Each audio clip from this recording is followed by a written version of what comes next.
Welcome to another video.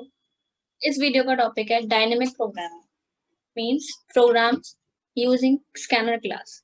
Last programming video में हमने programs करे थे जिसमें हमने विदाउट एनी टेकिंग इनपुट हमने प्रोग्राम्स प्रैक्टिस करे थे। कैसे एडिशन किया था, सबट्रैक्शन किया था, डिवीजन किया था, स्वैपिंग करी थी। These all are static program. उस टाइम मैंने आपसे एक बात बोली थी, स्टैटिक प्रोग्रामिंग का मतलब क्या है वो मैं आपको बाद में बताऊंगी। मैंने क्यों स्टैटिक बोला है। According to me static programming मतलब है कि आप जब प्रोग्रामिंग कर रहे हो तो आप कोई इनपुट नहीं ले रहे हो, आप एक नॉर्मल आपने वैल्यू दी, that is static, nothing has been changed. English में स्टैटिक का मतलब क्या होता है कि हर चीज स्टैटिक है, रुकी हुई है। सिमिलरली जब हम कोई वैल्यू दे रहे थे a is equal to 5, b is equal to 6 दे रहे थे, हमने सिंपली उनको ऐड करके एक वैल्यू में कर दे दिया एंड देन हमने उसको प्रिंट कर दिया। यहाँ पर कुछ चेंज नहीं हुआ, सब कुछ नॉर्मली चलता रहा। दो नंबर लिए, दो नंबर को ऐड किया, उसको प्रिंट कर दिया, इसको उसकी वैल्यू। जब हम डायनेमिक की बात कर रहे हैं इसका मतलब ये है वैल्यूज चेंज हो सकती हैं, कुछ ना कुछ चेंज हो रहा है। एवरी नथिंग इज स्टैटिक, कोई चीज रुकी हुई नहीं है। तो डायनेमिक में हम क्या करेंगे, यहाँ पे हमने कोई इनपुट लेना है। जैसे ही प्रोग्राम एग्जीक्यूट होगा तो हमने कोई इनपुट लिया, लेट से ए में मैंने कभी 15 दे दिया, कभी 16 दे दिया, कभी 55 दे दिया, कभी 70 दे दिया, anything I can give. This is a dynamic programming question कि यहाँ पर हम अपनी वैल्यूज को चेंज कर रहे हैं at certain point of time. हमने पहली बार प्रोग्राम एग्जीक्यूट किया तो वैल्यू कुछ और थी, वैल्यू 1 वैल्यू 2 थी लेट सपोज। उसी बार प्रोग्राम एग्जीक्यूट करा तो कुछ और वैल्यू थी, इसी बार किया तो कोई और वैल्यू थी। जब हम वैल्यूज प्रोवाइड कर रहे थे, स्टैटिक प्रोग्रामिंग कर रहे थे, यहाँ पर जितनी बार ये प्रोग्राम एग्जीक्यूट करोगे आंसर क्या आएगा, हमेशा 5 + 6 दैट इज 11 आंसर आएगा। लेकिन जितनी बार आप यहाँ डायनेमिक प्रोग्रामिंग में करोगे प्रोग्राम को एग्जीक्यूट, जितनी बार करेंगे हम उतनी बार वो हमसे इनपुट मांगेगा and depending on our input वो हमको आंसर देगा या हमको आउटपुट प्रोवाइड करेगा। This is the difference between static programming and dynamic programming. ये आपको एग्जाम में के लिए याद नहीं रखना है, मैंने सिर्फ एक टर्म था, इन दोनों को डिफरेंशिएट करने के लिए, समझाने के लिए मैंने दोनों टर्म को नेम दिया, static programming and dynamic programming.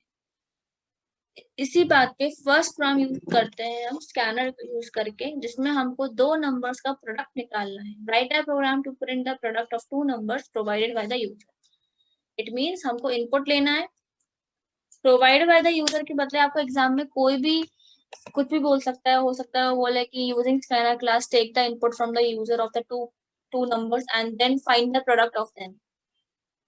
तो इट कैन आस्क एनीथिंग। तो आपको पहचानना है क्वेश्चन को देख के कि आपको उसे अगर उसमें कोई वैल्यू नहीं दी है आपको नंबर्स की जिस पर आपको काम करना है, तो देन आपको समझ जाना है कि हम मुझे इनपुट लेना है। और कभी भी एग्जाम में स्पेसिफाइड नहीं होगा आपको स्कैनर क्लास यूज करनी है या फिर कोई और मेथड यूज करना है, क्योंकि जावा में इनपुट लेने के बहुत मेथड्स हैं, लेकिन सबसे इजी मेथड है स्कैनर क्लास के लिए। तो यहाँ पर मैंने क्लास बनाई है प्रोडक्ट नाम से, ये मैंने क्लास बनाई है सिमिलरली जैसे हमने पहले बनाई थी। अब पहले हम क्लास लिखते थे फर्स्ट लाइन में, लेकिन अब हम क्या लिखेंगे, पहले इम्पोर्ट। इम्पोर्ट जावा, जावा के अंदर से यूटिल पैकेज के अंदर से आप स्कैनर क्लास को बुलाना चाह रहे हो, तभी हम यहाँ पर स्कैनर यूज कर सकते हैं। चलो एक काम करते हैं, इसी बात पे मैं इसको कमेंट बना रही हूँ। कमेंट याद है, कमेंट अगर हम कर देते हैं किसी चीज को तो कंपाइलर उसको रीड नहीं करता है।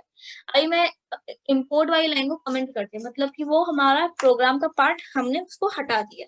हम स्कैनर यूज करके देखते हैं क्या हम उसको यूज कर पा रहे हैं।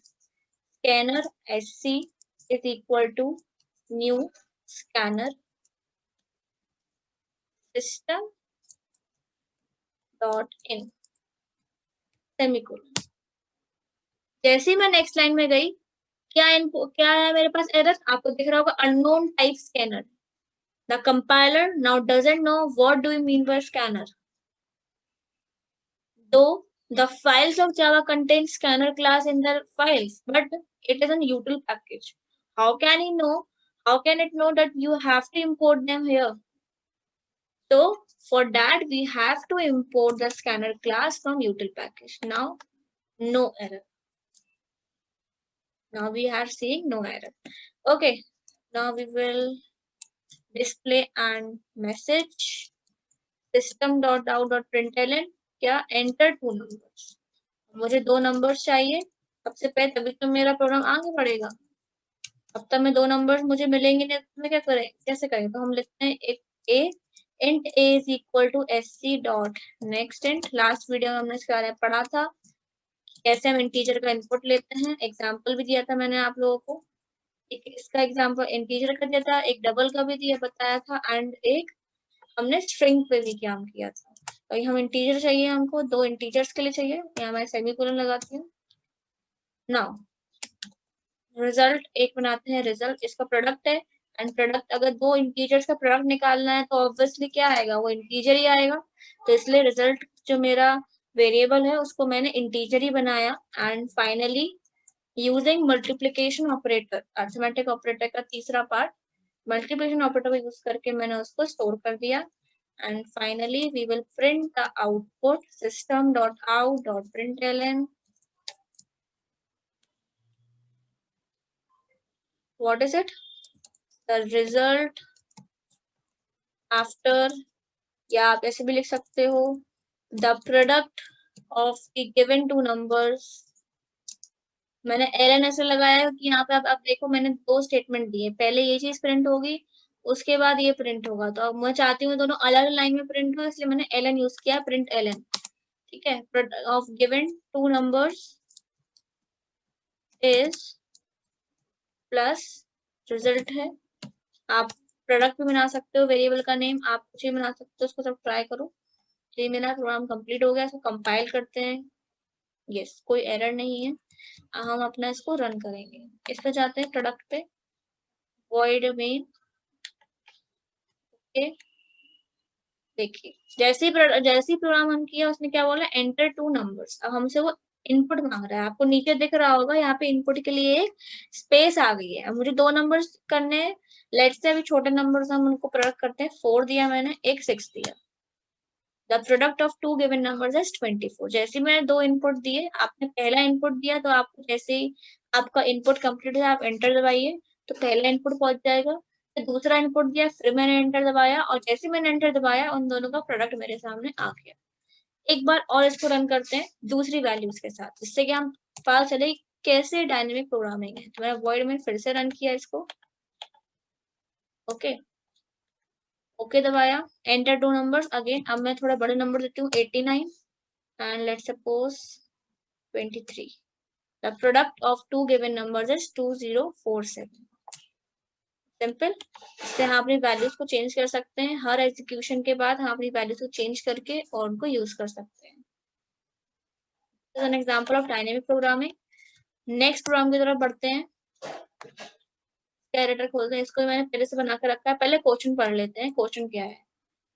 Write a program to print area and perimeter of a rectangle whose length and width are provided by the user। ये सब हम कर चुके हैं, ये क्वेश्चन भी हम कर चुके हैं ऑलरेडी, मैथमेटिक्स में भी कर चुके हैं, एंड लास्ट वीडियो में स्टैटिक प्रोग्रामिंग भी कर चुके हैं। एरिया एंड पेरीमीटर हमको अलग अलग प्रिंट करना है, और लेंथ और ब्रेथ मुझे यूजर से लेनी है। रेक्टेंगल की लेंथ और ब्रेथ ही तो होती है। तो हम सबसे पहले क्या करेंगे, फिर से import java.util dot asterisk, asterisk भी लगा सकते हो आप। मैंने एक स्कैनर से बताया, मैं एक्सट्रैक्ट से बताती हूँ क्वेश्चन करके। स्कैनर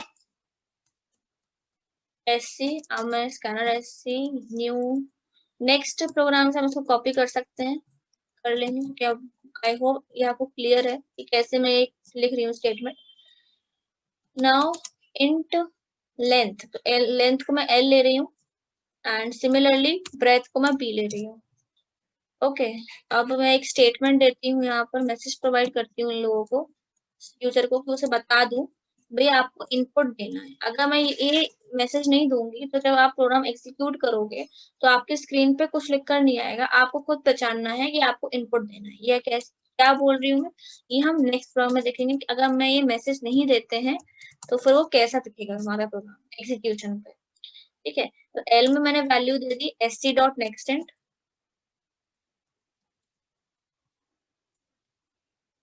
एंड सिमिलरली ब्रेथ में वैल्यू दे दी sc.nextInt। ये sc क्या है, ऑब्जेक्ट है स्कैनर क्लास का। आप इसको कोई भी नाम दे सकते हो, और जो भी आप यहाँ पर sc के बदले नाम दो, आप वही ऑब्जेक्ट के थ्रू आप इस फंक्शन को रन करोगे। ठीक है, अब मैं एक पेरीमीटर बनाती हूँ, इंट पेरी, पेरी नाम का पेरीमीटर बना लिया। ओके, तो इसका फॉर्मूला क्या होगा, 2 multiplied by L plus B. Formula क्या होता है, 2 इंटू एल प्लस बी। मैंने मल्टीप्लाई कर दिया, पहले एल प्लस बी सॉल्व होगा एंड देन मल्टीप्लाई हो जाएगा वो 2 से। देन इंट एरिया, क्योंकि अगर मेरी लेंथ एंड ब्रेड्थ अगर इंटीजर में है तो मेरा एरिया और पेरीमीटर भी इंटीजर में आया, क्योंकि हम मल्टीप्लिकेशन ही कर रहे हैं, कोई डिवीजन नहीं है। अगर डिवीजन होता तो हमें उसको फ्लोट या डबल में सोचना पड़ता, लेकिन ऑब्वियसली मल्टीप्लिकेशन एडिशन है तो वो इंटीजर में ही आंसर रहेगा। System dot out dot println the perimeter of the rectangle is plus peri। इसी चीज को मैं कॉपी कर लेती हूँ नेक्स्ट लाइन में, और नेक्स्ट लाइन में एरिया प्रिंट हो जाएगा। पेरीमीटर के बदले एरिया प्रिंट करना है मुझे, मैं लिखते area of rectangle is area, और यहाँ एक स्पेस दे दो वरना फिर वो स्पेस नहीं आएगा। और आप चाहो कि अगर इसका एसआई यूनिट भी साथ में प्रिंट हो, जैसे पेरीमीटर का एसआई यूनिट क्या होता है, आई थिंक पेरीमीटर का होता है एसआई यूनिट सेंटीमीटर ही होता है। अगर सेंटीमीटर में दिया है तो हम सेंटीमीटर ही मान लेते हैं, तो आप इस सेंटीमीटर में लिख सकते हो ऐसे। एंड एरिया का होता है सेंटीमीटर स्क्वायर या मीटर स्क्वायर, हमने सेंटीमीटर लेके रखा है तो आप सेंटीमीटर स्क्वायर ऐसा लिख सकते हो। कंपाइल, नो सिंटेक्स एरर, इसको रन करते हैं। Enter length and breadth. अगर मैं यहाँ पे स्टेटमेंट नहीं देती मैसेज के रूप में कि एंटर लेंथ एंड ब्रेथ, तो यहाँ पर क्या कुछ भी लिखकर नहीं आता, तो मुझे यहाँ पे समझना पड़ता कि मुझे याद रखना पड़ता है एक प्रोग्रामर के रूप में कि मैंने यहाँ पे 2 इनपुट देने हैं, मैंने 2 st.nextInt लगाए हैं तो मेरे को यहाँ पे 2 इनपुट देने हैं। तो अगर मुझे लेंथ एंड ब्रेथ निकालना तो मैं एक देती हूँ मैंने 9 और दूसरी देती हूँ 7। तो एरिया आ गया 63 centimetre cube sorry square and 32 centimetre is the perimeter. I hope it is clear to all. मैंने स्क्रीन को क्लियर किया। अब नेक्स्ट प्रोग्राम की तरफ बढ़ते हैं। नेक्स्ट है हमारा स्वैपिंग, ये हम सब कर चुके हैं। स्वैपिंग वही प्रोग्राम है, लेकिन इस बार क्या है, जो ए एंड बी की वैल्यू है जिसको हमें स्वैप करना है वो यूजर प्रोवाइड करेगा। ऑन टू प्रोग्राम, हम स्वैपिंग करेंगे। स्वैप नाम मैंने क्लास बना ली है। जब आप लोग ब्लूजे खोले हो गए बहुत से लोग, तो आप लोगों ने देखा होगा ब्लूजे में जब आप कोडिंग करते हो, स्टार्ट करते हो प्रोग्राम, तो आपको ये लिखकर मिलता है।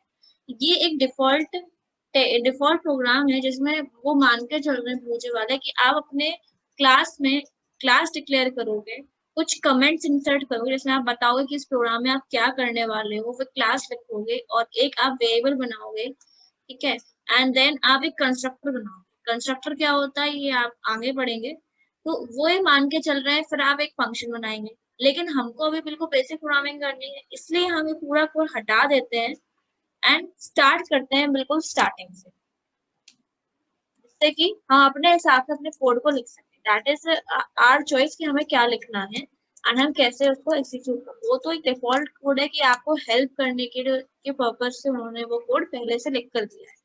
तो स्टार्ट करते हैं अपना ये प्रोग्राम। क्लास मैंने लिए स्वैप, ओके, देन पब्लिक। आप देखते होंगे जब कोडिंग हम करते हैं धीरे जैसे जैसे ही फंक्शन स्टार्ट करते हैं वो येलो कलर का हो जाता है, क्लास करते हैं तो ग्रीन कलर का बॉक्स बन के आ जाता है। तो जैसे ही मैंने फंक्शन के लिए ये राउंड ब्रैकेट खोला तो वो पहचान गया कि फंक्शन स्टार्ट हो रहा है, तो मैं डिक्लेयर कर रही हूँ फंक्शन है, वो सिर्फ फंक्शन के लिए। उसी के बाद एक ब्लॉक बना दिया येलो कलर का। ये क्यों, जिससे कि आप डिफरेंशिएट कर पाओ कि आपकी कितनी क्लासेस हैं, कितने फंक्शंस हैं और कहाँ वो खत्म हो रहे हैं, आप इजीली उसको देख पाओ और समझ पाओ। स्ट्रिंग की स्पेलिंग गलत होगी, स्ट्रिंग्स लिख दिया मैंने, कोई नहीं। अब हम क्या करेंगे, स्कैनर लिखेंगे। सबसे पहले स्कैनर एसटी, अब जितना भी येलो कलर का है ये पूरा क्या है हमारा फंक्शन, और जो ग्रीन कलर का है वो क्या है पूरी क्लास। जहां तक ये जाएगी मतलब ये हम पहले जो भी इस प्रोग्राम को देखेगा आप भी देखोगे तो आप समझ जाओगे कि हमारी क्लास है और ये हमारा फंक्शन है। आप चाहो तो मल्टीपल फंक्शन भी इंसर्ट कर सकते हो डिपेंडिंग ऑन आर चॉइस। आगे चल के हम ऐसे क्वेश्चंस करने वाले हैं जिसमें हम बहुत सारे फंक्शंस भी यूज करेंगे एक ही क्लास के अंदर। ओ सॉरी, मैंने स्ट्रिंग आर्ग्स लिख दिया बोलते बोलते में। सिस्टम डॉट इन लिखना है हमको, ये हमें इनपुट लेना है स्कैनर के थ्रू। उसके बाद हम दो वेरिएबल असाइन कर देते हैं, इंट ए बी, और एक ले लेते हैं टी जो हमारा एक्स्ट्रा वेरिएबल है क्योंकि हमें थर्ड वेरिएबल को यूज करना है। ए की हमें वैल्यू लेनी है, तो A is equal to S C dot next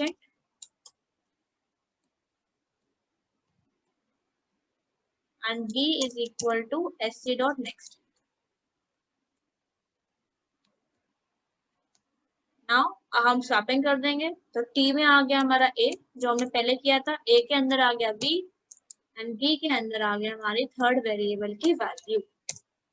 finally हम इसे प्रिंट कर देंगे। मैं भी डायरेक्टली ऐसे ही प्रिंट कर रही हूँ ए और बी की लास्ट में हमने प्रॉपर स्टेटमेंट लिखा था। अब आप ध्यान दो, यहाँ पे मैंने कोई मैसेज लिख के नहीं दिया कि एंटर 2 वैल्यूज या एंटर 1 वैल्यू।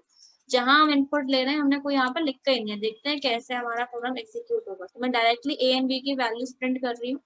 यहाँ पे मैं लिख रही हूँ ए इज, ऐसे मैं लिख देती हूँ A is plus A plus, यहाँ पे एक स्पेस दे देते हैं, plus B is plus B. इसको कंपाइल करते हैं, कोई एरर नहीं है। कंपाइल कर दिया, नाउ वॉइड में ओके। देखो यहाँ पर कुछ भी लिखकर नहीं आया स्क्रीन पे, सिर्फ क्या आया, एक ब्लॉक बन के आया इनपुट के लिए। अब हमको पहचानना पड़ेगा कि हमने दो इनपुट देने। मैं एक देती हूँ 65, एक देती हूँ 43। तो A is 43 and B is 65, दोनों की वैल्यू क्या हो गई, स्वैप हो गई। हमने ए को 65 दिया था एंड बी को हमने 43 दिया था, दोनों की वैल्यू स्वैप हो गई। तो अगर हम स्टेटमेंट नहीं देना चाहें तो नहीं दे सकते, कोई दिक्कत नहीं। It depends on the programmer choice. Code तो आगे को एग्जीक्यूट करना है, एग्जाम में आपकी चॉइस है कि आप चाहो तो मैसेज दो, चाहो तो नहीं दो। लेकिन मैं सजेस्ट करूंगी कि अगर आप एग्जाम में लिख कर आ रहे हो तो आप यहाँ पर एक मैसेज लिख दो। उससे क्या होगा, एग्जामिनर जब आपकी शीट को देखेगा तो वो दूर से ही समझ जाएगा कि आप यहाँ पर दो नंबर्स का इनपुट ले रहे हो।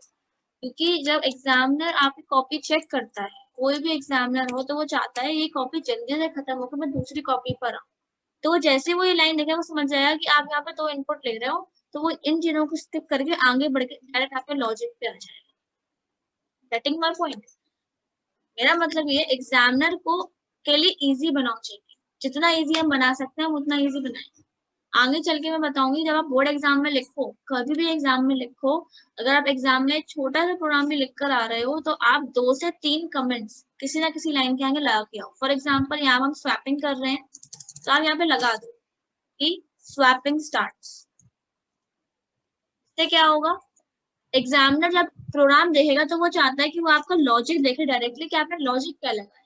जैसे आपने ये लिखा होगा वो डायरेक्टली इस लाइन पे आएगा, आपका लॉजिक चेक करेगा, वो सही है तो वो समझ जाएगा कि इस बंदे को कोडिंग आती है, तो वो आगे स्विच करके आपका मार्क्स मिल जाएंगे आपको जल्दी। लेकिन अगर मान के चलो जल्दी जल्दी में आपने यहाँ पे स्कैनर की स्पेलिंग में एस छोटा कर दिया और आपने बाकी सब कुछ सही किया है लेकिन यहाँ पे एस छोटा कर दिया, और अगर एग्जामिनर पूरा देखेगा, अगर उसने ये गलती आपकी पकड़ ली तो वो क्या करेगा, वो आपके मार्क्स काट लेगा। लेकिन अगर वो डायरेक्टली इस लाइन पे आ जाएगा, सिर्फ लॉजिक चेक करेगा, तो हो सकता है वो छोटी छोटी गलती निगलेक्ट कर दे। तो that's the benefit of writing comments in exam. Now, moving on to our topic, next program is write a program to print the net salary of an employee whose basic is provided by the user. TA is 30% of basic, DA is 25% of basic, TF is 12.5% of basic, and net is basic plus TA plus DA minus TF. क्या मतलब है, जब भी कोई employ को salary मिलती है, कोई भी एम्प्लॉय हो, कोई भी कंपनी हो, हर कंपनी में क्या होता है, एक बेसिक सैलरी बताई जाती है। उस बेसिक सैलरी में कुछ एडिशंस होते हैं इंसेंटिव्स का और कुछ सब्ट्रैक्शन होते हैं फंड्स का, टैक्सेस का। ठीक है, यहाँ पे आप देख रहे होंगे टीए, डीए, टीपीएफ, कुछ परसेंटेज होता है जो भी आपकी बेसिक सैलरी होती है। ये कुछ फंडामेंटल्स होते हैं, सॉरी, और टीए, डीए, पीएफ, ये कुछ फंडामेंटल्स होते हैं। जो नेट सैलरी बनती है आपकी वो क्या होती है, सैलरी जो भी आपकी बेसिक है उसमें टीए ऐड होता है, डीए ऐड होता है और पीएफ माइनस होता है। और ये क्या परसेंटेज होता है इनका, ये मैंने आपको दे के रखा है। अब इसे कैसे करेंगे हम एक वेरिएबल बनाएंगे टीए, एक बनाएंगे बेसिक, इसकी वैल्यू हम ले लेंगे यूजर से, इनपुट ले लेंगे इसकी वैल्यू। फिर हम क्या करेंगे, इस बेसिक सैलरी को यूज करके हम टीए की वैल्यू निकाल लेंगे जो कि 30% ऑफ बेसिक है।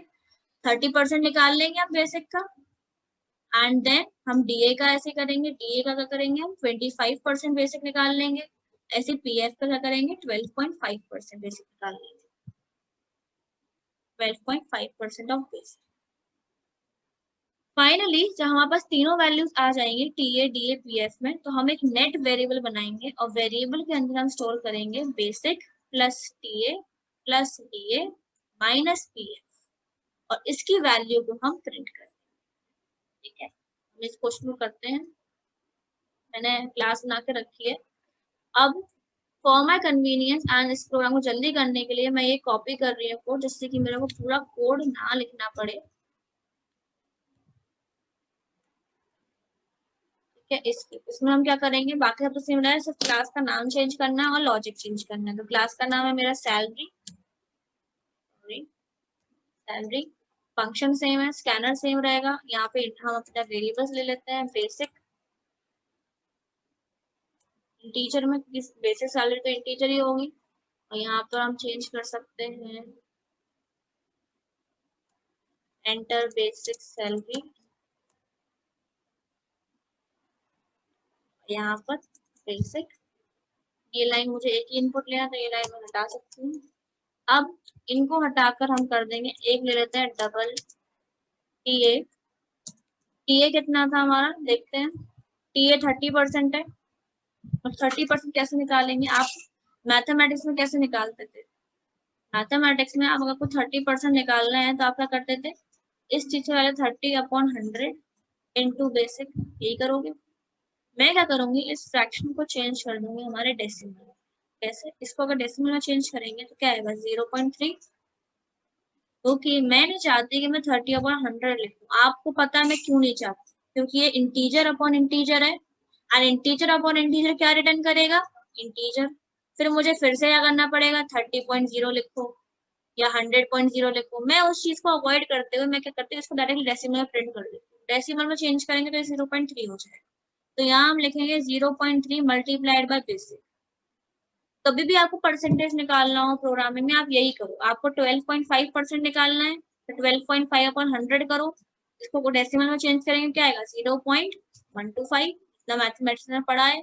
आपको 25% निकालना है, 25% कैसे करेंगे 0.25। इस चीज में कन्वर्ट करके आप इजिली कर सकते हो। अगर आपको 1% या 2% निकालना हो तो भी आप बहुत इजिली कर सकते हो। 1/100 इज 0.01। बस आपको इस चीज का ध्यान रखना है कि आप मैथमेटिक्स में डेसिमल जो है वो सही रखें। क्या हम मैथमेटिक्स, ऑब्वियसली मैथमेटिक्स पढ़कर आए हैं पिछली क्लासेस में, तो हम उसका यूज करेंगे। एंड प्रोग्रामिंग तो ऑल अबाउट लॉजिक। कितना अच्छा लॉजिक लगा सकते हो, करने के तरीके बहुत है, लेकिन आप कैसे सोच रहे हो उस चीज को इजी बनाने के लिए, इट इज मोर इम्पोर्टेंट। तो 0.3 मैंने बेसिक का ले 30% ले लिया, डीए ले लिया मैंने 25%। 25% क्या हो जाएगा 0.25। तो आप सोच रहे हो कि लास्ट की दो लाइन में एरर क्यों आ रहा है, क्योंकि वहां मैंने पेरी और एरिया एरिया लिखा हुआ है और ऐसी कोई वैल्यू कंपाइलर को दिख नहीं रही है, इसलिए वो पहली एरर दे रहा है। अभी हम वहां पर जाएंगे तो हम वहां पर चेंज कर देंगे वेरिएबल की वैल्यू या उसका नाम। ठीक है, पीएफ लास्ट हमारा है, पीएफ दैट इज 0.125, 12.5% है तो 0.125 हो गया इनटू बेसिक।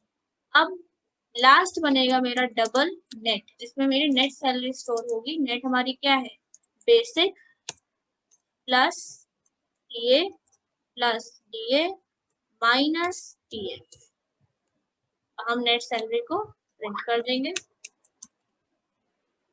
नेट सैलरी क्या हो जाएगी, हम यहाँ पे लिख सकते हैं 1 मिनट, यहाँ पे इसके बदले पूरे को हटा के मैं लिख दूं नेट सैलरी इज एनीथिंग, और यहाँ पर ये कंपाइल करते हैं, नो एरर। फाइनली हम इसको रन करते हैं। एंटर बेसिक सैलरी, रेट से मैंने डाली 7000, तो नेट सैलरी क्या आएगी मेरी 997। इतनी सैलरी एक एम्प्लॉय को मिलेगी after adding all the incentives and decrementing the provident fund that is PF. तो ऐसे आप कोई भी सैलरी डालकर अलग अलग वैल्यूज फाइंड कर सकते हो। मैं आगे बढ़ती हूँ, that is next program. Write a program to print the user name, city, age of the user which will be given by the user। मुझे यूजर से उसका नाम पता करना है, उसकी सिटी पता करनी है, उसकी एज पता करना है और उसको प्रिंट करना है। तो मैं वही काम करूंगी जो मैंने अभी किया है। जल्दी से क्लास बनाऊंगी, क्लास मेरी बनी हुई है ऑलरेडी। मैंने एडिटर खोला और मैंने एज इट इज सब कुछ कॉपी कर लिया। अब यहाँ पर मैं चेंज कर लेते हैं, क्या क्या मुझे चेंज करना है। पहले डिटेल चेंज करना है, क्लास का नाम चेंज कर लिया। इंट के बदले हम सिर्फ एज लेंगे क्योंकि बाकी तो हमारी सिटी और यूजर नेम है जो कि हमारा स्ट्रिंग में रहेगा। तो स्ट्रिंग मैंने ले लिया नेम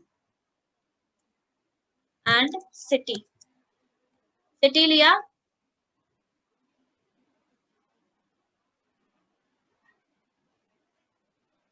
यहाँ पे मैंने दिया enter user name, city and age of the.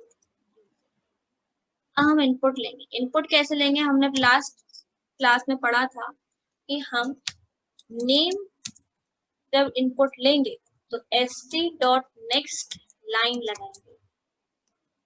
इसमें l क्या रहेगा, कैपिटल और राउंड ब्रैकेट। सिटी को क्या करेंगे, sc.next लाइन। एंड लास्ट में एक लेंगे हम एज। एज हम ऑलरेडी डिफाइन कर चुके हैं तो हम सब एज लिखेंगे। Age is equal to sc.next। Age तो हमेशा इंटीजर ही रहेगी, आपकी एज में एक इंटीजर ही है।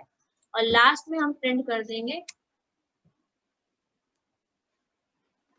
हमारी वैल्यू। तो द यूजर नेम अलग अलग लाइन में करते हैं, ज्यादा अच्छा लगेगा। द यूजर नेम इज, यहाँ पर सेंटीमीटर के बदले हम लगा देते हैं यूजर नेम का।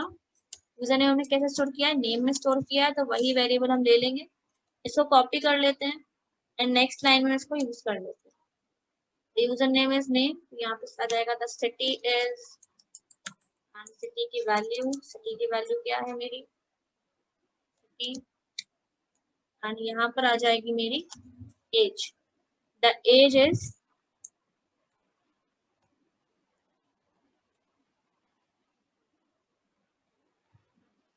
कंपाइल void में enter user name, city and age of the user.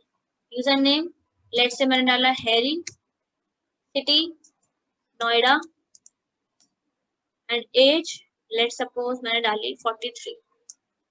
User name is Harry, city is Noida and age is 43। आप कैसे भी इस मैसेज को चेंज कर सकते हो, मॉडिफाई कर सकते हो एंड प्रिंट कर सकते हो अपने अकॉर्डिंगली। नेक्स्ट हम करेंगे last program of this video. Write a program to print the volume of cube whose side length is given by the user। I think it is very easy program for you now। इसमें क्या करना है आपको पता है, हमें सिर्फ side लेनी है एक। तो मैं जल्दी से इसको भी करती हूँ, इसको मैं कॉपी करती हूँ एंड मैंने यहाँ पर क्लास का नाम चेंज करके वॉल्यूम किया। साइड के लिए मैंने एक वेरिएबल बनाया इंट साइड, और यहाँ पर लेंथ एंड ब्रेड्थ के बदले मैंने कर दिया int enter side of cube. L के बदले हम ए कर देंगे और एरिया निकालना नहीं, सॉरी वॉल्यूम निकालना है हमको। तो वॉल्यूम हम स्टोर करेंगे डबल में, आप इंट में भी कर सकते हो कि मल्टीप्लिकेशन करना है, लेकिन मैं डबल में कर रही हूँ कि वैसे हम इंटीजर में ले रहे हैं तो हम इंटीजर में भी कर सकते हैं, लेकिन अगर आप डबल में ले रहे हो, साइड पॉइंट में ले रहे हो, जो पॉइंट में भी साइड हो सकती है, तो आप उसमें डबल में लेंगे। इस चीज को आपको ध्यान रखना है। Int side into side into side, यही होता है साइड का क्यूब। लास्ट में हम प्रिंट कर देंगे द पेरीमीटर था, यहाँ पे हम कर देंगे volume. Volume of the cube is, volume को स्टोर किया हमने वॉल्यूम में, और इसका SI यूनिट होता है सेंटीमीटर क्यूब। ये हो गया हमारा प्रोग्राम। यहाँ पर अच्छा मैंने यहाँ पे साइड लिया है, मैंने यहाँ A लिखा है, ये एरर दे रहा था, मैंने सही कर दिया। नाउ वॉइड में enter side of the cube, let's suppose मैंने 8 डाली तो वॉल्यूम आ गया 512 centimetre cube. This is the last program. I hope आपको समझ आया हो कैसे स्कैनर क्लास यूज करके इनपुट लेके यूजर से हम अलग अलग टाइप के प्रोग्राम्स को एग्जीक्यूट कर सकते हैं। सिर्फ यही प्रोग्राम्स नहीं है जो स्कैनर से हो सकते हैं, ऐसे बहुत सारे प्रोग्राम्स हम आगे करने वाले हैं अलग अलग लॉजिक से। और असाइनमेंट में भी मैं अलग अलग तरीके के प्रोग्राम्स आपको दूंगी, तो आप वहाँ प्रैक्टिस कर सकते हो। So that's in this video. Thank you everyone. Bye bye.